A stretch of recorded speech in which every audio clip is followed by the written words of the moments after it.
Tervetuloa Jyssille, mennään katsomaan mitä täällä tapahtuu. Tässä on siis keittiö, mutta jos olisi tarvinnut kahvipistettä, niin tässä voisi olla kahvipiste tämän edessä, kun ihmiset tulee yläkerrastakin.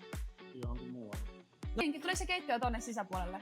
Joo, eli näihin kaikkiin väleihin tulee tohon ja tähän ja tonne. Niin joo. Ja saareke. Täällä alkaa pikkuhiljaa valmistua. Yeah. Tähän tulee vielä seinä kiinni, niin tänne tulee niin toimistotiloja ja sitten myös tohon tilaa lisää. Ja Pommarissa on sosiaalitilat. Pommarin ovet maalataan vielä oranssiksi. Tähän tulee toi samanväriset karmit laseihin ja oveen, kun on tämä puinen levy tässä välissä. Tekstiililaattori. Eli kaikki tulee noin niin, joo, kivempi äänen kannalta, kun siinä on tekstiililaattaa. Mutta tässä on avotoimisto ja tuolla on toimistohuoneet ja tässä on toimistohuoneet. Ja tuo ylhäällä me nähdään se valo sit, kun siellä on ripustettu ja niitä. Se on sama, mitä meidän neukkarissa on. Ja portaikko. Sinne tulee vielä kierreporras. Vai mitä sanoo Erno? Tää on nyt vähän samaa väriä sit kuin meidän vessan seinän värit, paitsi tänne tuli nyt laatta.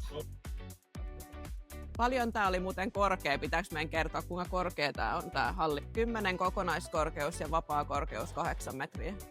Eli väestönsuojan päällä on IV-konehuone. Showroom-tila tässä näin ja sitten neukkarit tuolla perällä. Ja tänne tulee naulakko ja keittiö ja tänne tulee myös ne puuväriset karmit, eli tämän väriset karmit niihin ikkunoihin ja oviin. Rakennuksen isoin neukkari on tää. Täältä näkyy hienosti maisemat lentokentän risteykseen. Lineaarinen valaisin ja kääntyy tonne vinoon. Alakattoalueeseen tulee erilliset. Ja WC on nyt niinku ton seinän tuolla takana. Ja sitten siivouskomero ja tekninen tila. Mutta tää on kokonaan sitten avotoimisto. Ehkä tulee joku pieni kalusteryhmä tähän aulaan. Ja täällä on koko rivi sitten toimistohuoneita. Ja portaikosta pääsee alas, jos haluaa. Ihanasti näkyy toi vihreä tuolla toi luonto. Hän on oikein kiva huone, hei. Tässä on joka kerroksessa LEVC. Täällä on Evonanne alakattopalat nytten.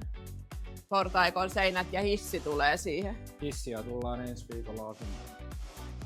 Juhannuksen jälkeen pitäisi olla muutto tuohon halliin. On kyllä mennyt ripeästi. Joo. Täällä on samalla kaavalla, mutta täällä on korkeimmat huoneet sitten ikkunan yläreuna korkeammalla. Ja näköalat täältä 3. kerroksesta. Okei, hyvin meni. Hommat on edistynyt. Palataan ensi viikolla asiaan. Se on just näin.